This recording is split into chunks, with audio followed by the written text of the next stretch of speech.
నా పేరు పుల్లగూర కళ్యాణి. మాది గురుపాలెం మాలపల్లి. 10 సంవత్సరాల క్రితం నేను బీసీ కులానికి చెందిన కన్నా చిరంజీవిని వివాహం చేసుకున్నాను. మా ఆయన ఉద్యోగరీత్యా తెనాలిలో ఐతన్నగర్లో నివాసం ఉంటున్నాను. నేను మాల కులానికి చెందిన అమ్మాయిని.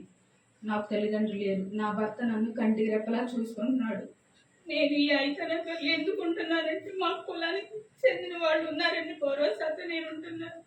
నా భర్త పోలీస్ స్టేషన్లో వర్క్ చేస్తున్నారు. నా భర్త ఇంటి బయలుదేరే క్రమంలో సమయంలో రౌడీ షీటలు దాడి చేసి మారునాయుధాలతో చంపబోయారు.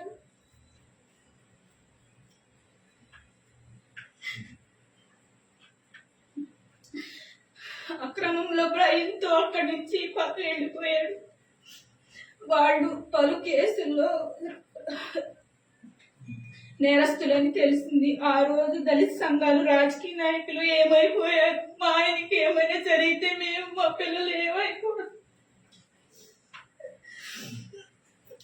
నా భర్త ప్రాణాలు దక్కడం నాపై చూపిన దయతో నేను భావిస్తున్నాను.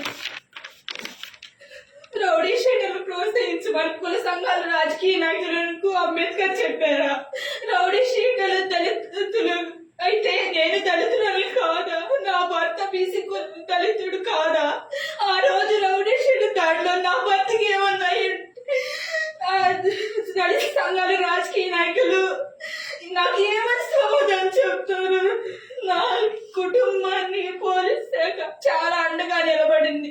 రౌడీ షీటర్ పై ఇలా ఉక్కుపాదం మోపడం, నాలాగే మరో మహిళకు ఇలా అన్యాయం జరగదు.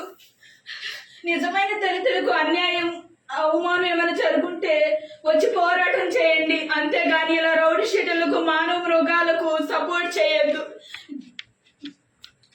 మీ అందరికీ దళిత సోదరి విన్నపం. జై భీమ్.